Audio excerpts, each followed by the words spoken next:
हमारे चैनल को सब्सक्राइब करें और बेल आइकन दबाएं। मेरे करियर में यह पहली बार था कि हम अपने ही डिपार्टमेंट के अपने ही साथी की इन्वेस्टिगेशन का सच पता कर रहे थे।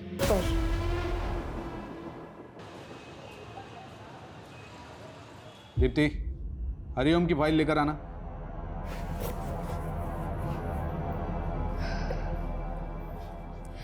सर, मैंने ये केस पढ़ा है, क्लाइंट से बात भी की है। ये उतना बड़ा केस नहीं है, छोटा मोटा फ्रॉड का केस है। अच्छा। सर, मैं आपके अंडर 2 साल से बहुत कुछ सीख रही हूँ। अगर आपको ठीक लगे तो क्या मैं ये केस देख सकती हूँ, हैंडल कर सकती हूँ? मैंने दीनानाथ की नहीं, हरिओम की फाइल मंगाई थी। जाओ, सही फाइल लेकर आओ। Sorry sir.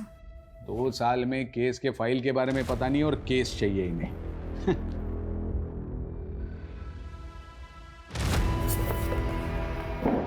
लॉ की पढ़ाई का ना कोई काम ही नहीं है, बस टाइपिंग करना आना चाहिए तुम्हें, और क्या।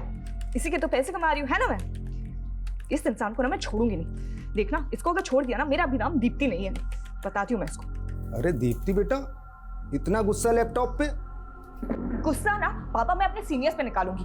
दीनानाथ की फाइलें मंगवाई थी उसने, पर एंड मौके में मुझे नीचा दिखाने के लिए झूठ बोल दिया। 2 साल से पापा, 2 साल से असिस्टेंट के नाम पे टाइपिस्ट बना के रखा है मुझे। अरे बेटा, मैं तो कहती हूँ कि ऐसी नौकरी को लात मार दो। और वैसे भी शादी के बाद कौन सा तुम्हें नौकरी करना है, घर पे ही तो रहना है। मम्मा।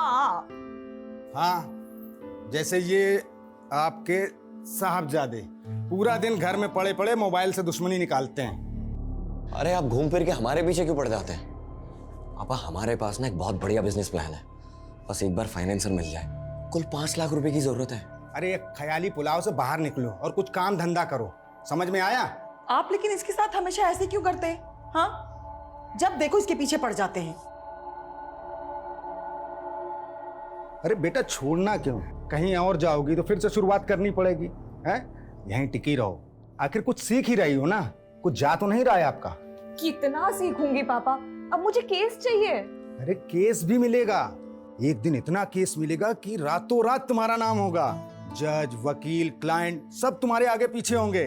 तब ना पापा, मैं सत्यनारायण को अपना असिस्टेंट बना के बहुत सुनाऊंगी। बिल्कुल सुनाना, मगर ये ऐसा उदास चेहरा अच्छा नहीं लगता है। एक बार फिर से मुस्कुरा दे मेरा बेटा। मेरा बेटा। मैडम जी, ये देखिए कितना प्यारा कलर है। एक मिनट मैडम। हेलो, अरे ज्ञान भाई साहब, नमस्कार। कैसे याद किया? ये बताने के लिए फोन किया था कि संडे हमें शोरूम चलना है। शोरूम? किस लिए? अभी शादी में जो आप हमें गाड़ी देंगे उसकी बुकिंग नहीं मिल रही थी, तो मेरे एक दोस्त ने जुगाड़ लगाया है, अपना काम हो जाएगा। पर भाई साहब, गाड़ी की तो कोई बात ही नहीं हुई थी। अरे तो शादी भी तो कहाँ हुई है अभी तक, अभी बात कर लेते हैं। वैसे भी हमने कौन सा हेलीकॉप्टर मांगा है आपसे? पापा, इस सब की क्या जरूरत है? आप क्यों बेकार में उन लोगों को? तू चुप बैठ एकदम। एक तो लड़की तुझे पसंद है, इसलिए अलग जाति में शादी करने के लिए हम तैयार हो गए। अब इन्हें भी तो कुछ करना ही पड़ेगा ना। भाई साहब, इतनी महंगी गाड़ी हम कहाँ से देंगे? भाई साहब, हम गरीब आदमी हैं। अभी आप देख लीजिएगा, मुझे तो कार चाहिए, बाकी आपकी मर्जी। मर्जी नहीं, जबरदस्ती है ये। नहीं करनी है मुझे ये शादी पापा, आप प्लीज उन लोगों को जाके बता दीजिए। देखो बेटा, जिद नहीं करते हैं, फिर शादी ब्याह में तो लेन देन चलता ही है ना। सौरभ कितना अच्छा लड़का है और तुम पसंद भी करती हो। पापा, आपसे हमारे बिजनेस के लिए 5 लाख रुपए नहीं हो रहे और दी को 20 लाख रुपए की गाड़ी दे रहे हैं। हाँ, क्योंकि ये तुम्हारी तरह बिस्तर पे पड़े पड़े ख्याली पुलाव नहीं पकाती है। पापा, फाइनल है, मुझे ये शादी नहीं करनी। आप उन्हें जाके बता दीजिए प्लीज। देखो बेटा, जिद नहीं करते हैं। अब अपने पापा को देखो, पूरे जीवन भर साड़ी की दुकान में सेल्समैनी की, क्योंकि मेरा बेटा अच्छे घर जाए, हमेशा खुश रहे। पापा, मुझे ऐसी कोई खुशी नहीं चाहिए जो आपको तकलीफ दे। पागल, तुम्हारी खुशी से मुझे क्या तकलीफ होगी? हाँ, तू तो मेरा बच्चा है, मेरा बेटा है ना?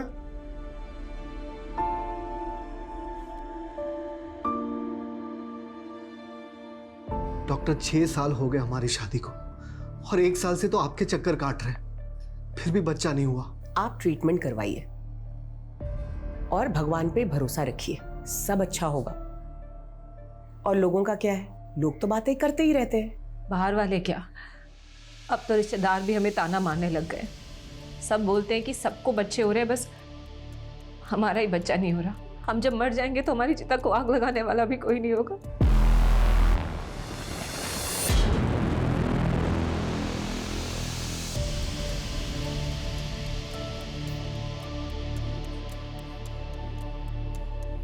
सुनिए, आपको डॉक्टर स्मिता ने जवाब नहीं दिया ना? देंगे भी कैसे? जिसका इलाज उसके हाथ में है, उसमें डॉक्टर कर भी क्या सकता है? अगर आप दोनों को भगवान में आस्था है तो मैं आपकी मदद कर सकती हूँ। पहले भी बहुत लोगों की कर चुकी हूँ। कैसी मदद? आप लोगों को बच्चा ही चाहिए ना? चारों तरफ भय का माहौल है। लखनऊ में जनता सड़क ही नहीं घर में भी असुरक्षित है। पता नहीं कब कहां से आकर वो हत्यारा उन्हें अपना शिकार बना ले।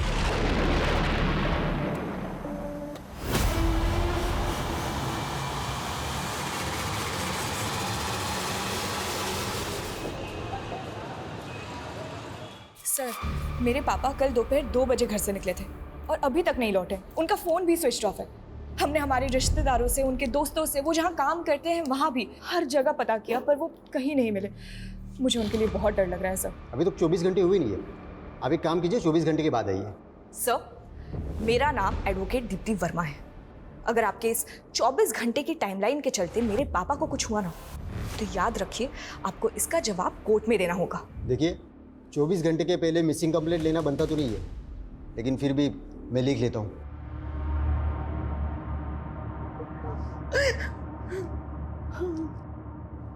देखिए, आप घबराइए मत, अवतार भाई साहब जल्दी आ जाएंगे।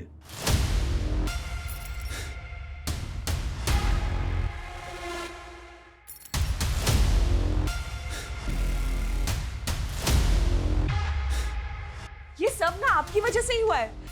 आपके कार की डिमांड की वजह से पापा कितना परेशान रहते थे।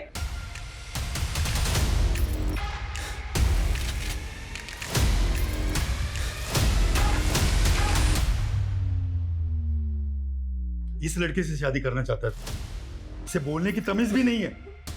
चल भाई साहब। अंकल, आप ठीक तो है ना? आप ठीक तो है? क्या हुआ? स्टॉप।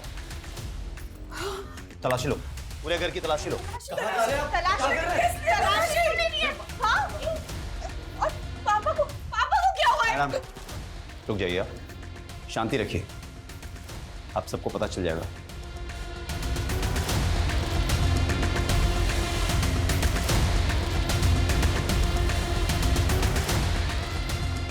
सर, ये गोल्ड और बेल्ट लगा पैसा और घड़ी मिली सर।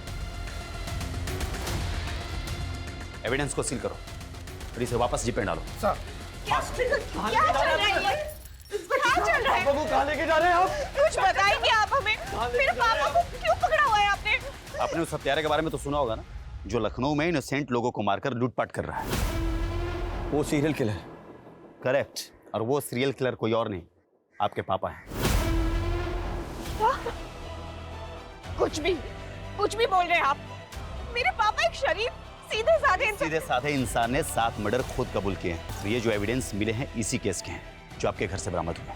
मेरे पति ऐसा नहीं कर सकते। आपको कोई गलतफहमी हुई है। सर, आपको कोई आप मेरे पापा को ऐसे नहीं लेके जा सकते।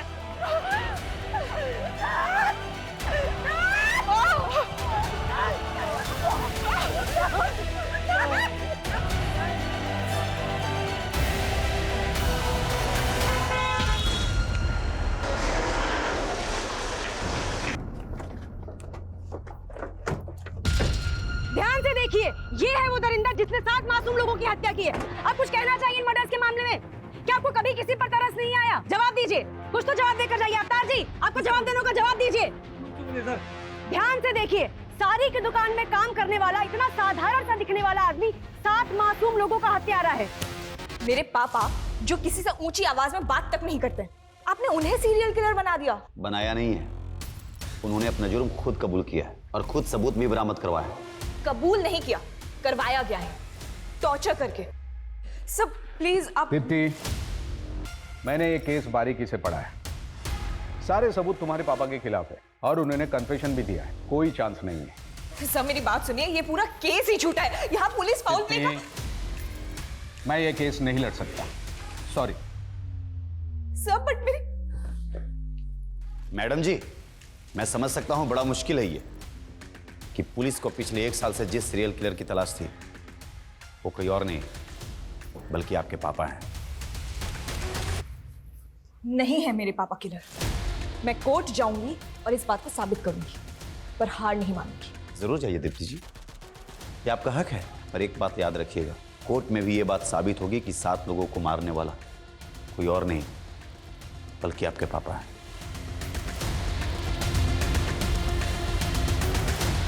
दीप्ति जी, क्या आपको कभी एहसास हुआ कि आपके पापा एक सीरियल किलर हैं जिन्होंने इतने लोगों की हत्या करी है? क्या आपको कभी उनसे डर लगा? दीप्ति जी, उन्होंने खुद अपना जुर्म कबूल किया है। कोई बड़ा वकील उनका केस नहीं लेगा। क्या करने वाली आप? क्या सोचा है आपने? क्या होगा आपका अगला मूव? बोलिए मैम, बोलिए। दीप्ति जी बोलिए। दीप्ति जी कुछ तो बताइए। जैसा कि आप देख रहे हैं, दीप्ति जी अभी तक इस केस में कुछ नहीं बोल रही हैं। कोई बड़ा वकील इनका केस नहीं लेगा। आगे क्या करने वाली है भी किसी को नहीं पता, पर हम आपको सारी अपडेट्स देते रहेंगे।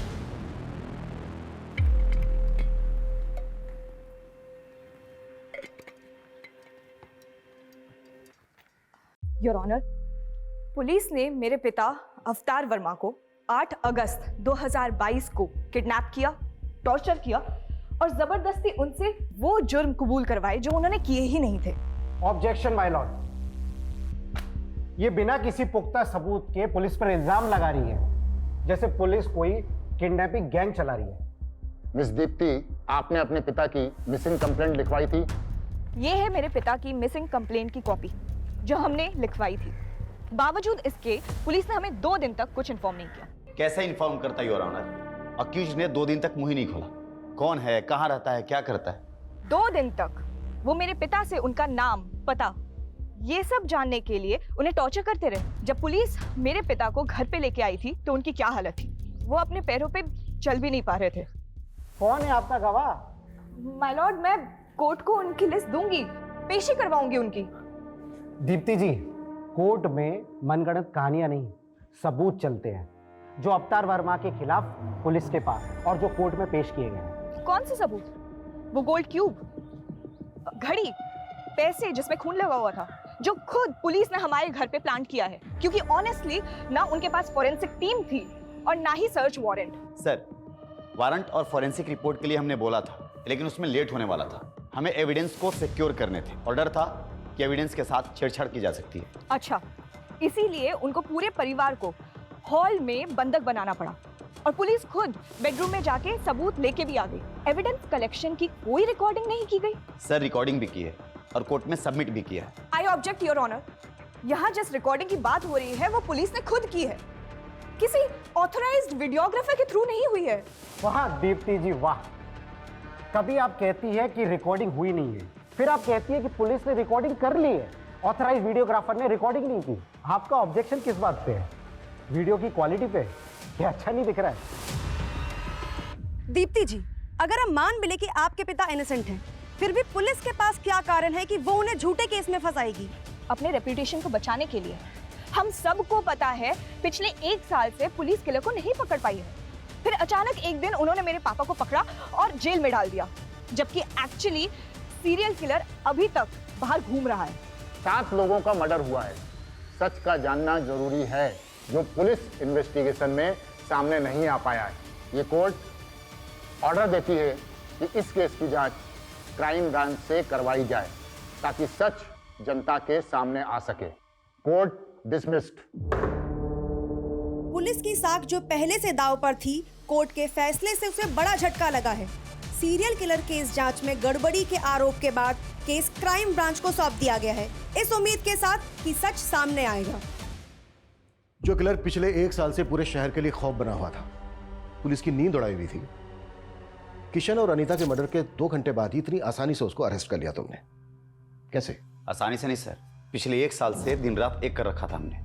फिर उस दिन जब मुझे डबल मर्डर की खबर मिली, मैं फौरन क्राइम सीन के लिए निकला। रास्ते में मुझे अवतार दिखाई दिया, बहुत ही अजीब बिहेव कर रहा था वो। हितेश हितेश गाड़ी रोक गाड़ी रोक गाड़ी रोक।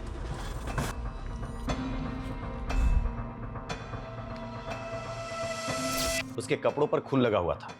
हम उसे पूछताछ के लिए पुलिस स्टेशन ले गए, जहां उसने कबूल किया कि मर्डर्स उसने ही किए और उसने मुझे यह भी बताया कि मर्डर वेपन कहां छुपाए हुए हैं। उसके बाद उसने इसके पहले 5 मर्डर भी एक के बाद एक कबूल किए। फौजिया और उसकी बहू शिबा, चौथा किरण और 5वां ओमकार। फिर उसके बाद हमने उसके घर की तलाशी ली, जहां और भी सबूत मिले। सर, हमने जब इन केसेस के सबूत और गवाहों को क्रॉस वेरीफाई किया तो सब मैच कर रहे थे। किशन और अनीता के घर से जो लूट हुई थी वो सारा सामान मिला? उसने सिर्फ ये बताया कि उसने गहने चुराए थे, तो वो अभी भागते वक्त कहीं रास्ते में गिर गए। पर उनके घर से तो अच्छी खासी लूट हुई थी और उसने सिर्फ गहने कबूल किए और तुमने बड़ी आसानी से उस पर यकीन कर लिया। उसने बाकी की चोरी कबूल नहीं की, लेकिन 7 मर्डर्स कबूल कर लिए। सर, उसने जो मुझे बताया मैं आपको वही बता रहा हूं। मतलब ना तुम्हारे पास कोई पुख्ता सबूत है, ना गवाह, ना मर्डर्स का और ना ही अवतार की गिरफ्तारी का। सर, आप मुझ पे शक कर रहे हैं? शक नहीं कर रहा हूं, फैक्ट बता रहा हूं। फैक्ट। जैसे 2 दिन तक अवतार तुम्हारी कस्टडी में था, लेकिन तुमने उसकी फैमिली तक को नहीं बताया। सर, हमने कोर्ट को बताया था कि उसने अपनी पहचान को छुपाने के लिए 2 दिन तक मुंह नहीं खोला। तो फिर तुमने टॉर्चर करके उसका मुंह खुलवाया। आप भी पुलिस डिपार्टमेंट से हैं, जानते होंगे 7 मर्डर करने वाला क्रिमिनल प्यार से तो मुंह खोलेगा नहीं। तो कुल मिलाकर तुम ये एक्सेप्ट कर रहे हो कि उसने कबूल किया नहीं, तुमने उससे कबूल करवाया। सर, इस केस के फाइल आपके पास है, आप देख सकते हैं। अरविंद, आखिरी बार पूछ रहा हूं, इन्वेस्टिगेशन में कोई गड़बड़ी हुई है, कोई फॉल प्ले? नो सर, अवतार ही वो सीरियल किलर है जिसे हम पिछले 1 साल से तलाश कर रहे थे, जो बहुत मुश्किल से पकड़ा गया है। सर, मैं तो अपनी बेटी दीप्ति की शादी के लिए पैसों का इंतजाम ना हो पाने की वजह से परेशान था। अरे भाई साहब, ये पुराना सोना है, मेरी मजबूरी है, इसलिए हम इसको बेच रहे हैं। अगर थोड़ा बहुत और ज़्यादा हो जाए तो देख लीजिए आप। नहीं, इससे ज़्यादा नहीं हो सकता। सर, मैं भाग नहीं रहा था, मैं तो परेशान होकर रोड के किनारे बैठा था, तभी इंस्पेक्टर साहब की गाड़ी वहाँ पे रुकी। हेलो, यहाँ क्या कर रहा है? कुछ नहीं साहब, वो थक गए थे तो बैठ गए यहाँ पे। घर किधर है तुम्हारा? साहब, यहीं पास में है आगे। चल बैठ गाड़ी में, मैं भी उधर ही जा रहा हूँ, छोड़ देता हूँ तुम।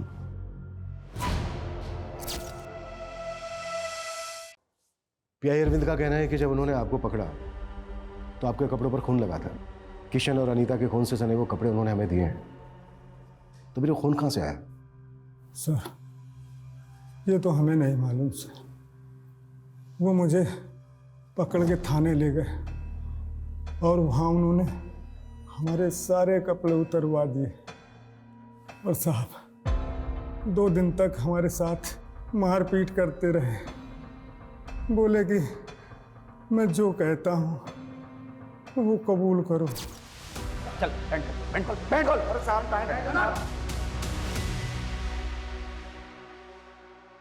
साहब, हमने कुछ नहीं किया साहब।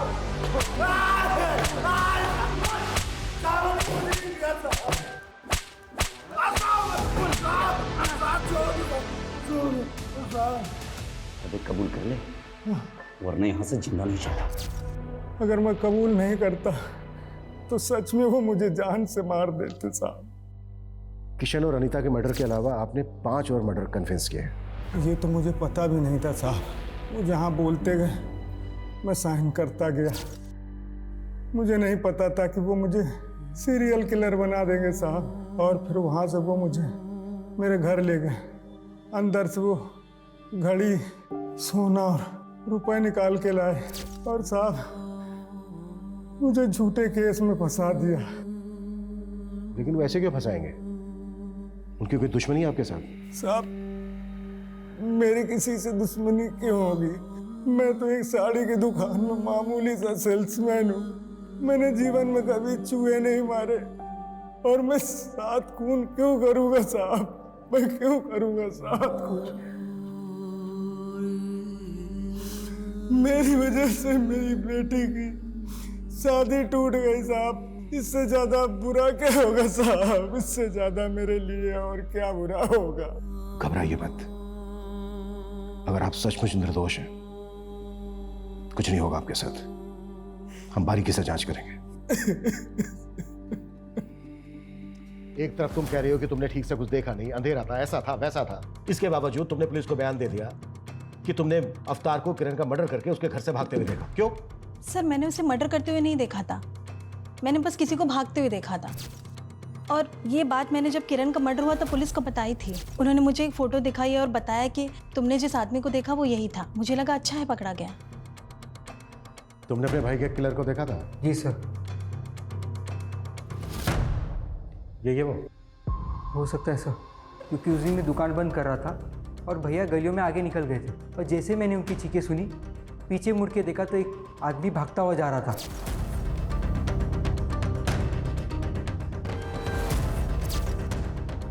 ये घड़ी तुम्हारे भाई की है? हाँ सर। पक्का है? इसमें भी डाउट है? ऐसी दिखती थी शायद सर। शायद। ये गोल्ड क्यूब तुमने बनाई है? हाँ, नहीं मतलब मैं ज्वेलर हूँ तो ये तो काम है सर मेरा। गोल्ड क्यूब बनाने का? हाँ, गोल्ड का मतलब गहने। विकास, ऐसे नहीं बोले गए, इसकी भी क्यूब बनानी पड़ेगी। अरे नहीं सर, मैं बताता हूँ। ये मैंने ही बनाई थी सर। किसके कहने पर? वो याद नहीं है सर। अच्छे से याद करके बता। इसके कहने पर? नहीं। इसके कहने पर नहीं तो किसके कहने पर बनाई? और फिर झूठा बयान कर दिया पुलिस को कि इसके कहने पर बनाई है?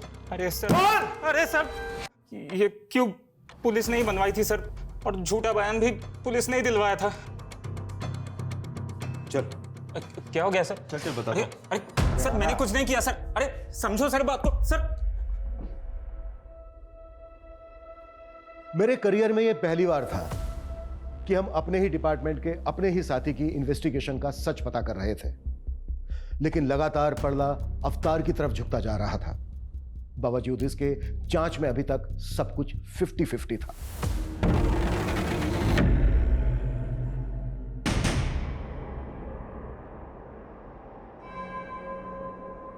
किशन अनीता के मर्डर केस की इंफॉर्मेशन तुम्हें किसने दी?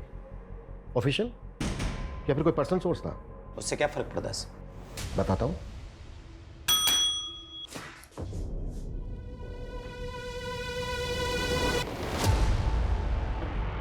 पहचानते हो इसे? Mithilesh Kumar, police driver. इसने पुलिस को इन्फॉर्म करने के बजाय अपने पर्सनल नंबर से तुम्हारे पर्सनल नंबर पर कॉल करके मर्डर की इंफॉर्मेशन दी। मिथिलेश कुमार उर्फ तुम्हारा ड्राइवर, मिथिलेश कुमार उर्फ विक्टिम अनीता का मुंह बोला भाई।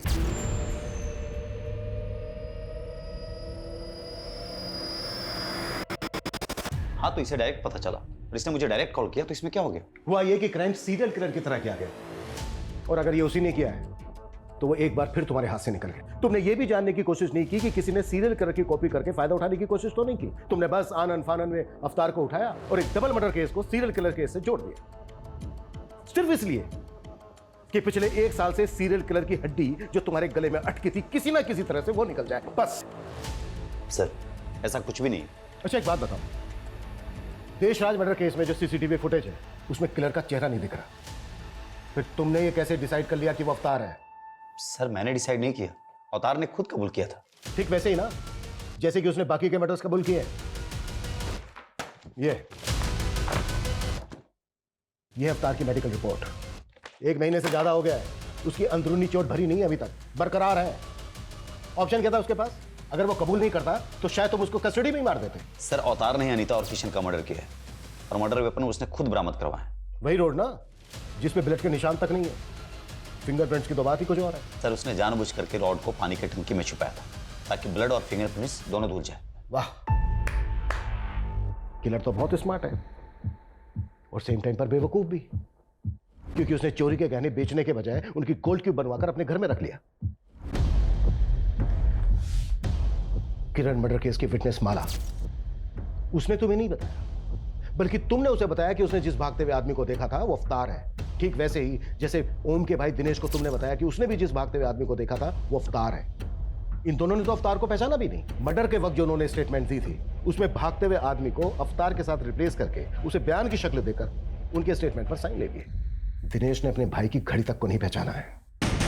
सर, पता नहीं अब ये दिनों झूठ क्यों बोल रहे हैं। झूठ वो लोग नहीं बोल रहे हैं, जो तुम बोल रहे हो, जिस ज्वेलर से तुमने गोल्ड क्यूब बनवाई है ना, उसने बयान दिया है कि अवतार ने गोल्ड क्यूब नहीं बनवाई है, बल्कि पुलिस ने बनवाई है, और पुलिस ने उससे झूठा बयान लिखवाया है। ठीक है, मैं मानता हूं कि इस सीरियल किलर केस में मैंने उसे गलत तरीके से फ्रेम किया, ताकि ये सीरियल किलर केस का सरदर्द हमेशा के लिए खत्म हो जाए। और ये सच है सर कि अनीता और किशन का मर्डर अवतार ने किया।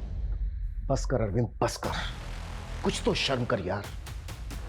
एक डबल मर्डर केस को सीरियल किलर मर्डर केस के साथ जोड़कर तुमने ना सिर्फ इस केस को खुला छोड़ दिया है, बल्कि उस सीरियल किलर को भी मैसेज दे दिया है कि तू आजाद है, जो चाहे करना चाहे कर, हम तुझे ढूंढ ही नहीं रहे, हम तो ऑलरेडी किसी को बलि का बकरा बना चुके हैं।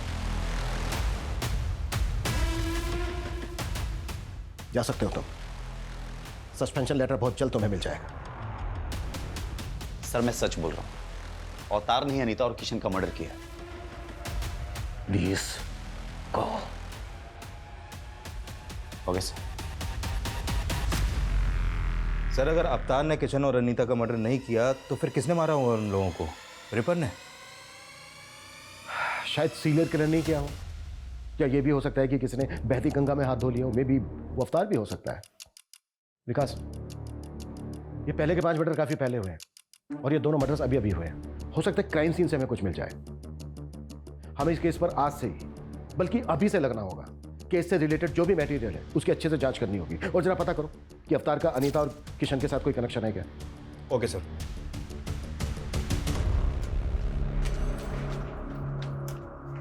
गर्मा गर्म पकौड़े। ओह वाह। नो, हाथ गंदे है ना, पहले हाथ धो लो।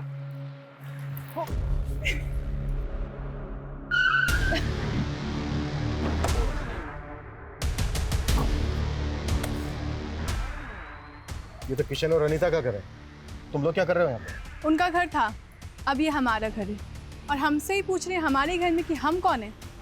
आप लोग कौन है? Police, crime branch. सर मैं शुभम मिश्रा हूँ और ये मेरी बीवी माधुरी, और मैं किशन का छोटा सगा भाई हूँ। भाई हो तो तुम्हारा अपना भी तो घर होगा, यहाँ क्या कर रहे हो? सर हम रेंट पर रहते थे, तो भैया भाभी के मर्डर के बाद ये घर खाली हो गया, और वैसे भी कुछ टाइम पहले तक हम यहीं रहते थे। तो फिर यहाँ से खाली करके गए क्यों? खाली किया नहीं था, करवाया था। जब तक वो लोग दुबई में थे तब तक हमसे रखवाली करवाई इस घर की, और जैसे ही वापस आ गए लात मार के निकाल दिया हमें। और वैसे भी सर, अब तो ये घर खंडहर ही होता ना, उससे बेहतर है ना कि हम लोग यहाँ रह रहे हैं, कम से कम घर की देखभाल हो जा रही है। वो दुबई से आए क्यों वापस? सर वो आना ही था ना, अब दीदी के खर्चे इतने ज्यादा थे, कमाई इतनी कम थी, तो आना तो पड़ेगा ना। तुम काम क्या करते हो? मैं काम ढूंढ रहा हूँ सर। घर देखना है, दिखाओ। चलिए। चलो।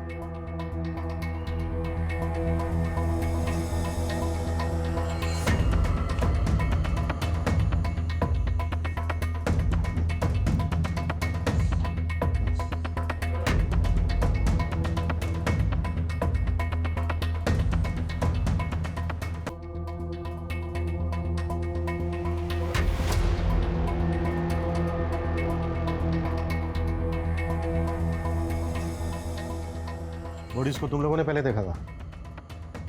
जी। क्या टाइम हुआ था तब?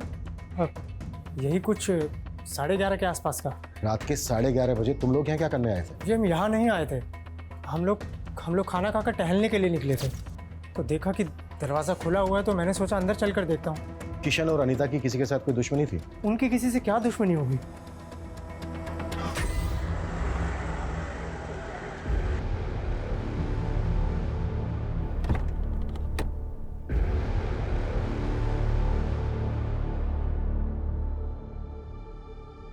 सर, अवतार जी कैसा महसूस कर रहे हैं आप घर वापस आकर? घर आकर और परिवार के लोगों से मिलकर बहुत अच्छा लग रहा है। सब आपके खिलाफ थे, पर आपकी बेटी ने आप पर भरोसा दिखाया। कुछ कहना चाहेंगे दीप्ति जी के बारे में? मैंने तो उम्मीद ही छोड़ दी थी, लेकिन मेरी बेटी दीप्ति ने मुझे बचा लिया, वरना मैं तो जेल में पड़े पड़े मर ही जाता। दीप्ति जी, पापा हमेशा से कहते थे कि मुझे एक बहुत बड़ा केस मिलेगा, पर मुझे नहीं पता था कि मैं पापा के लिए केस लड़ूंगी।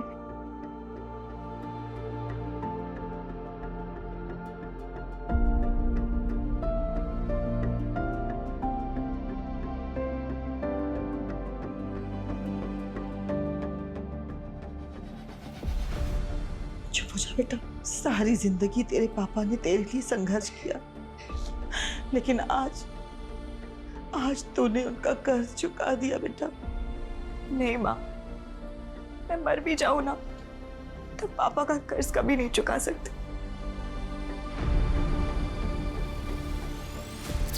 Welcome back. और कैसा है मेरा बेटा? बिल्कुल ठीक।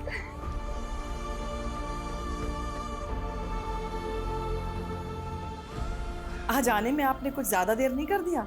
हाँ, कुछ आज एक्स्ट्रा काम था इसलिए थोड़ा लेट हो गया।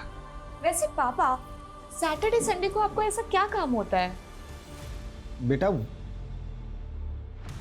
वही काम बेटा जिससे कुछ एक्स्ट्रा पैसे आ सके, ताकि हम आपको एक बड़ा वकील बना सकें। सर, ये किशन का भाई शुभम और उसकी पत्नी कुछ टेढ़ी खीर नहीं लग रहा है? टेढ़ी खीर तो है। इन दोनों पति पत्नी के बारे में पता करो। Okay sir. एक बात मुझे बहुत परेशान कर रही है। क्या सर? अगर अवतार सीरियल किलर नहीं है तो इसका मतलब यह है कि सीरियल किलर अभी भी आजाद घूम रहा है और वो किसी और को भी अपना अगला शिकार बना सकता है।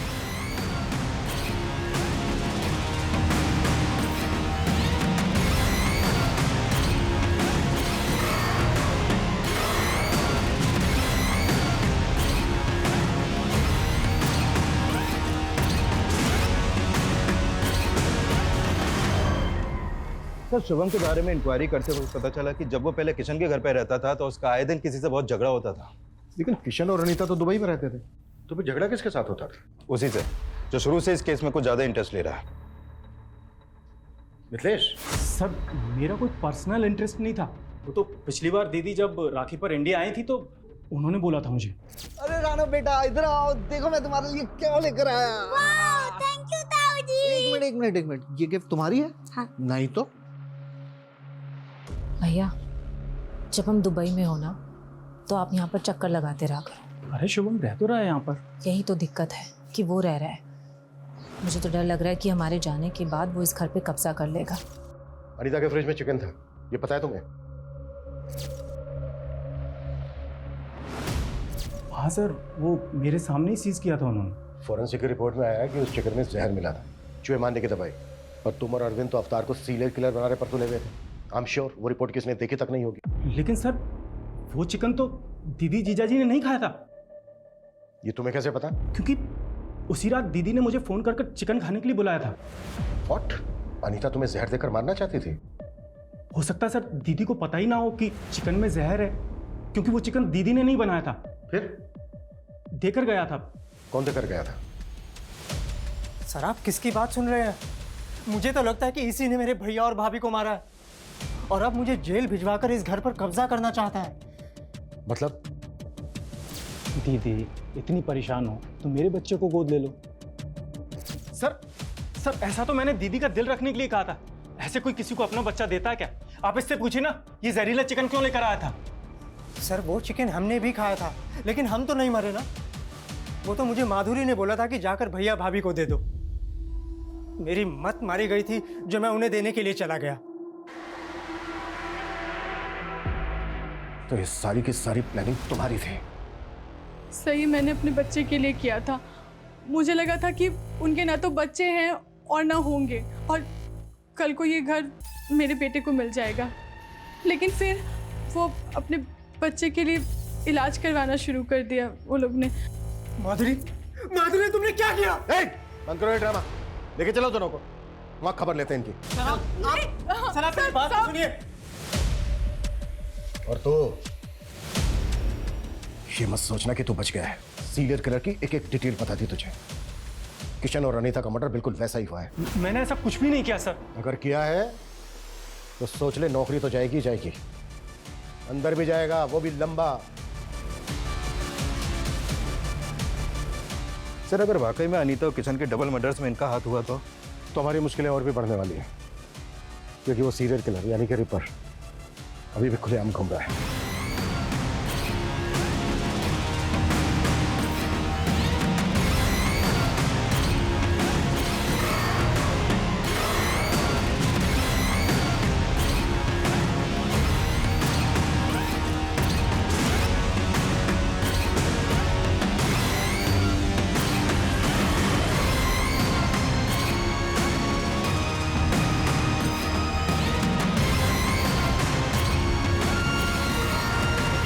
तो शुभम और माधुरी के पास मर्डर का मोटिव है और उस रात की इनकी एक्टिविटी से भी लग रहा है कि ये लोग मर्डर कर सकते हैं, लेकिन अभी तक इस बात पर अड़े हुए हैं कि इनका इस मर्डर में कोई हाथ नहीं है। शुभम और माधुरी तो सस्पेक्ट हैं ही, लेकिन हमें मिथिलेश को भी ध्यान में रखना होगा। एक बात मेरी समझ में नहीं आ रही है कि उन्होंने एक रैंडम आदमी अवतार को ही क्यों अरेस्ट किया। सर, अवतार के बारे में कुछ और भी बातें पता चली हैं। ये बात सही है कि एक सिंपल सा आदमी है, साड़ी की दुकान में एक सेल्समैन है, लेकिन सर इसके अलावा ये 7-8 साल पहले थिएटर भी करता था। एक्टिंग का शौक था इसे। सैटरडे संडे इसके शो भी होते थे, लेकिन सर ये एक्टिंग में कुछ खास अच्छा नहीं था, इसलिए एक्स्ट्रा अर्निंग के लिए मेकअप आर्टिस्ट बन गया। इसके थिएटर के दोस्तों का कहना है कि मेकअप बहुत अच्छा करता था, कोई भी गेटअप ले सकता था, अलग अलग भेष बदलने में माहिर था ये।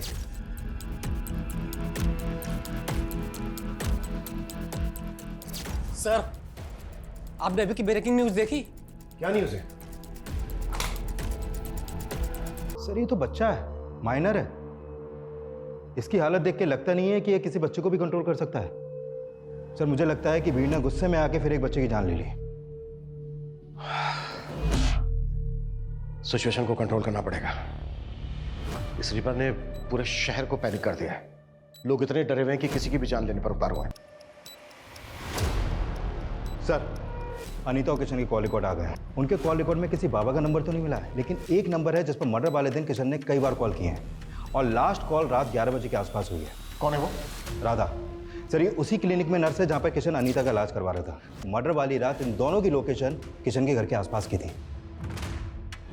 दोनों अरे छोड़िए! अरे मैंने क्या किया? अरे मुझे क्यों लेके आए यहाँ पर? छोड़िए!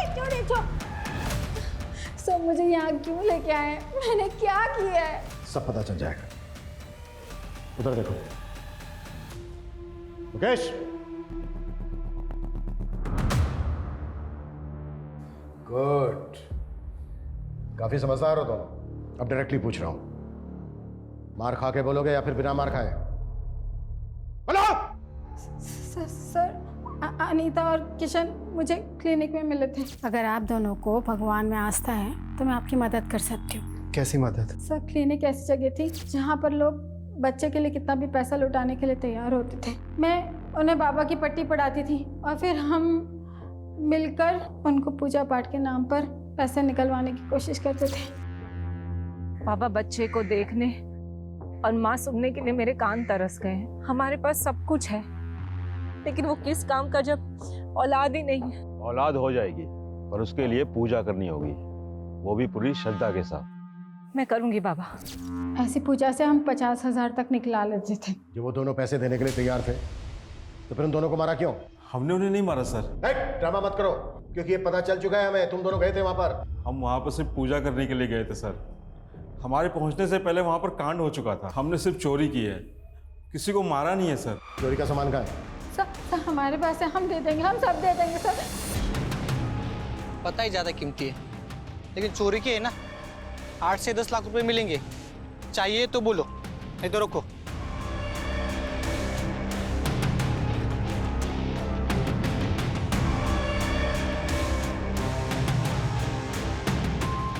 सर, खबरी ने टिप दी है, अनीता की सोने की चूड़ियां चोर बाजार में बेची गई हैं। बेचने और खरीदने वाले की कोई इन्फॉर्मेशन? खरीदने वाले की है, बेचने वाले की वो बताए। सर, सर राधा और बाबा ने जो सामान चोरी किया था, वो सामान में साड़ी भी मिली है, जो ठीक उसी दिन खरीदी गई थी जिस दिन अनीता और किशन का मर्डर हुआ था। इसमें सर स्लिप है, उसमें डेट भी पड़ी हुई है।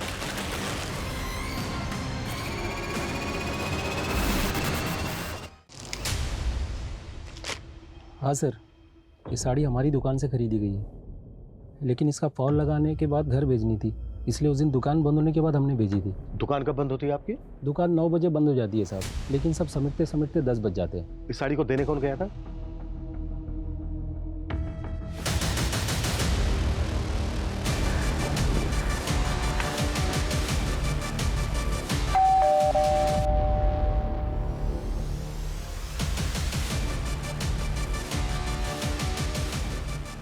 दीप्ति, तुम्हें अपने फादर को न्याय दिलवाना था ना?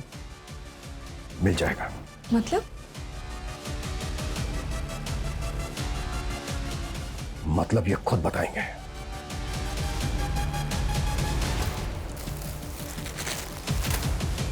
ये है ना वो साड़ी जो तू अनीता को डिलीवर करने उसके घर गया था, और जब हमने तेरे से पूछा कि किशन और अनीता को जानता है क्या, तो क्या बोला तूने? कि तूने उनको कभी देखा नहीं। इतनी कमजोर याददाश्त है तेरी। देखिए आप मुझे फंसा रहे हैं। मैं मीडिया में जाके बोलूंगा कि आप लोग मुझे जबरदस्ती। अभी बाहर मीडिया से जाकर मैंने बोल दिया ना कि ये सारी की सारी प्लानिंग तेरी बेटी की थी, तो जितना टाइम लगा है ना उसे अपना नाम बनाने में, उससे कहीं कम टाइम लगेगा उसका नाम खत्म होने में। अब बोल, अकेले जेल जाएगा या फिर अपनी बेटी के साथ? दीप्ति, दीप्ति मेरी बेटी मेरी जान है। उसके लिए एक बड़े घर का रिश्ता आया तो मुझे लगा कि मेरी बेटी बड़े घर जाएगी तो जीवन भर खुश रहेगी, पर उन्होंने शादी में 20 लाख की कार मांग दी। मैं बहुत परेशान था, कुछ समझ में नहीं आ रहा था। फिर सेठ जी ने ये साड़ी डिलीवर करने के लिए दी और मैं सोचते सोचते कब वहाँ पहुँच गया। मैडम जी, ये आपकी साड़ी एक बार ठीक से चेक कर लीजिए। तभी मेरी नज़र उन गहनों में पड़ी। उसके गहने मेरे दिमाग में घूमते रहे। घुमाया तो बहुत तूने, लेकिन अब तेरी बारी है। देशराज, फौजिया, शिवा, किरण, ओम के मर्डर करने में तूने अपने मेकअप आर्टिस्ट होने का फायदा उठाया। चेहरा बदल बदल के मर्डर किए तूने ताकि कोई देखे भी तो बाद में पहचान ना पाए। साहब, मैं मेकअप आर्टिस्ट था, पर मैंने ऐसा कुछ नहीं किया जो इल्ज़ाम आप मुझ पे लगा रहे हैं। पहले उन लोगों ने मार पीट करके सीरियल किलर बनाया और अब आप भी वही कर रहे हैं। साहब, मैं मानता हूं कि मैंने अनीता और किशन को मारा है, बाकी मैंने किसी को नहीं मारा है। मैं सच बोल रहा हूं साहब। किशन और अनीता के मर्डर्स अवतार वर्मा ने कबूल कर लिए हैं। इसके पुख्ता सबूत भी है हमारे पास, पर बाकी के 5 मर्डर्स वो हमेशा की तरह डिनाई करता रहा। हालांकि हमने बहुत कोशिश की, पर साबित करना हमारे लिए आसान नहीं था। इसके बावजूद हम आज भी पूरी कोशिश कर रहे हैं उन केसेस को सोल्व करने की। जय Hind. For more updates, subscribe to our channel, click the show links and enjoy watching the videos.